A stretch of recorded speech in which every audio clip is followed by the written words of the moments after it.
केंद्र के कृषि अध्यादेशों के खिलाफ न केवल किसानों का प्रदर्शन बल्कि इसका दायरा भी लगातार बढ़ रहा है।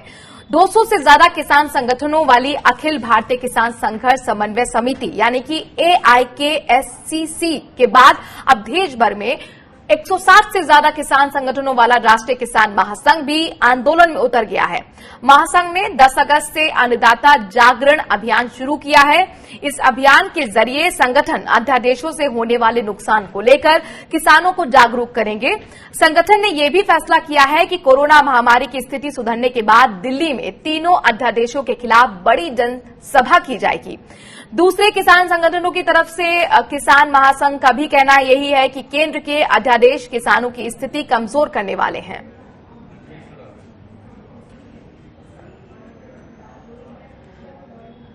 तो केंद्र के कृषि अध्यादेशों के खिलाफ न केवल किसानों का प्रदर्शन बल्कि इसका दायरा लगातार बढ़ रहा है। अब और भी जो किसानों से जुड़े हुए संगठन हैं वो हाथ मिला रहे हैं। एक सुर में उनका यही कहना है कि जो अध्यादेश मोदी सरकार लेकर आई है वो किसानों के हित में नहीं है। वहीं पंजाब में इन अध्यादेशों के खिलाफ जबरदस्त विरोध जारी है। किसान और किसान संगठन लगातार इन अध्यादेशों को वापस लेने की मांग के साथ प्रदर्शन कर रहे हैं। पंजाब BKU एकता सिद्धपुर के नेतृत्व में किसानों ने जेल भरो आंदोलन शुरू किया था। फरीदकोट, बठिंडा, फिरोजपुर, फजिल्का, गुरदासपुर जैसे कई इलाकों में किसानों ने प्रदर्शन किया और गिरफ्तारियां भी दी। किसानों ने मांग की कि केंद्र सरकार कृषि से जुड़े तीनों अध्यादेशों को वापस ले। किसानों का आरोप है कि कृषि अध्यादेश में सरकार ने किसानों की फसलें MSP पर खरीदने की गारंटी नहीं दी है। केंद्र सरकार फसलों की खरीद को व्यापारियों को सौंपने जा रही है।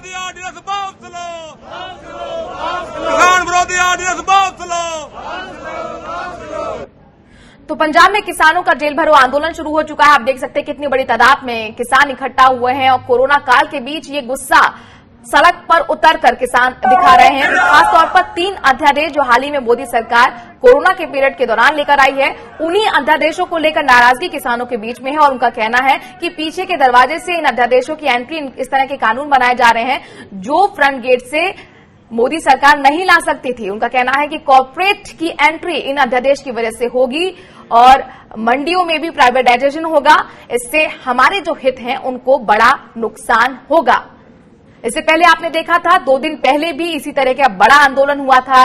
डिजिटल कैंपेन भी एक तरफ छेड़ा हुआ है तो वहीं अब सड़कों पर उतरकर जबरदस्त विरोध प्रदर्शन कर रहे हैं किसान। इसके साथ ही जमकर नारेबाजी की, गिरफ्तारियां दे रहे हैं और उनका यही कहना है कि हम अपने आंदोलन को जारी रखेंगे जब तक मोदी सरकार इन अध्यादेशों को वापस नहीं लेती है। तो यहां पर गुस्सा आप देख सकते हैं किसानों के बीच में है। वहीं आपको याद होगा कि परसों ही किसानों से इंटरेक्शन करते हुए प्रधानमंत्री नरेंद्र मोदी नजर आए थे और उनका कहीं ना कहीं संदेश देने की कोशिश ये थी कि किसानों के हित में हम लगातार ऐलान कर रहे हैं, उनसे जुड़ी नीतियां बना रहे हैं। तो वहीं दूसरी तरफ आप जमीनी हकीकत समझ सकते हैं इन तस्वीरों के जरिए, जहां बड़ी तादाद में किसान हजारों की संख्या में, सैकड़ों की संख्या में इकट्ठा होकर अध्यादेशों को वापस लेने की मांग कर रहे हैं। ये पंजाब की तस्वीरें आपको दिखा रहे हैं जहां पर किसानों की तरफ से जेल भरो आंदोलन शुरू हो चुका है और उनका कहना है कि आंदोलन बड़े पैमाने पर हम लेकर जाएंगे जब तक मोदी सरकार इन अध्यादेशों को वापस नहीं लेती है।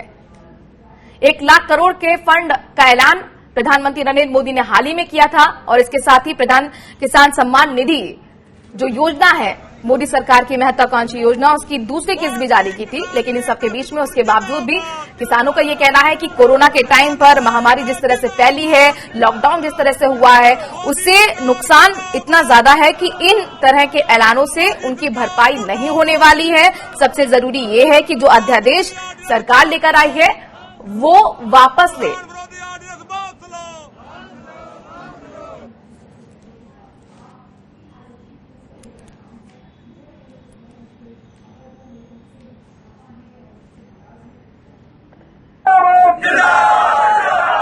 कृषि से जुड़े केंद्र सरकार के अध्यादेशों के खिलाफ लगातार चल रहे आंदोलन के मुद्दे पर बात करते हैं जगजीत सिंह जी से, जो भारतीय किसान यूनियन एकता के प्रदेश अध्यक्ष हैं। आपसे मेरा सर सवाल है, आखिर जेल भरो आंदोलन की जरूरत आपको क्यों आई है? देखिए, जेल भरो आंदोलन की जरूरत इसलिए आई है कि आज देश में हमारी भारत सरकार ने और स्टेट की गवर्नमेंट ने ऐसे हालात पैदा कर दिए हैं कि किसानों को कोरोना के बहाने कहीं पे कोई बैठक नहीं करने दी जा रही, कहीं पे कोई धरना प्रदर्शन आंदोलन नहीं करने दिया जा रहा। अगर कहीं भी 10 किसान इकट्ठे होकर आपस में बातचीत करना चाहते हैं तो उन पर ये मुकदमा डाल देते हैं। इसलिए आज देश में इमरजेंसी जैसे हालात हमारी सरकार ने पैदा कर रखे हैं। ऐसे हालातों में हम ये सोचते हैं कि भाई हम पर मामले दर्ज करके केस मुकदमे डालकर भी तो हमें जेल ही ले जाने की तैयारी में है सरकार। अगर सरकार ये चाहती है तो हम खुद ब खुद हम चलकर आ रहे हैं कि हमें जेल में ले जाइए। हम जेल जाने को तैयार है, पूरे देश का किसान जेल जाने को तैयार है। लेकिन जो ये इन लोगों ने ये अध्यादेश लाए हैं, इन अध्यादेशों के खिलाफ देश का किसान आंदोलन कर रहा है, आंदोलन होगा। अगर नहीं आंदोलन होता तो किसान की मृत्यु तय है इसमें। इसलिए सरकार को चाहिए था कि जब कोरोना चल रहा था ऐसे हालातों में ऐसे अध्यादेश लाने की जरूरत क्या पड़ी थी, इतनी इमरजेंसी क्या थी सरकार जी। लेकिन क्या किसानों को लगता है कि इससे सरकार मान जाएगी? जो लगातार कृषि अध्यादेशों से किसानों को फायदे होने को लगातार दावे सरकार कर रही है। देखिए, हमारा काम है जब कोई किसी को पीटता है वो रोता है, अपनी आवाज उठाता है कि हमें मतलब परेशान किया जा रहा है, हमें मारा जा रहा है, हमारा नुकसान किया जा रहा है।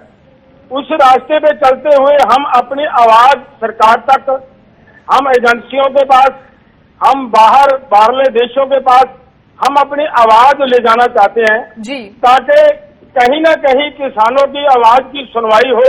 हमारी सुप्रीम कोर्ट बैठी है, उसे इस बात की सुनवाई करनी चाहिए कि किसान आंदोलन कर रहे हैं तो क्यों कर रहे हैं। ऐसे हालात में सरकार तो दावा ये कर रही है और वो कह रही है कि ये जो कानून लाए हैं आप लोगों के हित के लिए हैं, आपके फायदे के लिए हैं। देखिए, मैं बात कर इसमें 2 बातें करना चाहता हूं। पहली बात, इन अध्यादेशों में एक बात बहुत बड़ी ये कही गई है कि अगर कहीं भी किसान और परचेजर का कोई डिस्प्यूट हो जाएगा तो किसान कोर्ट नहीं जा पाएगा। क्या ये लाइन है जो ये किसानों के पक्ष में जाती है या फिर खरीदार और उन कंपनियों के पक्ष में जाती है?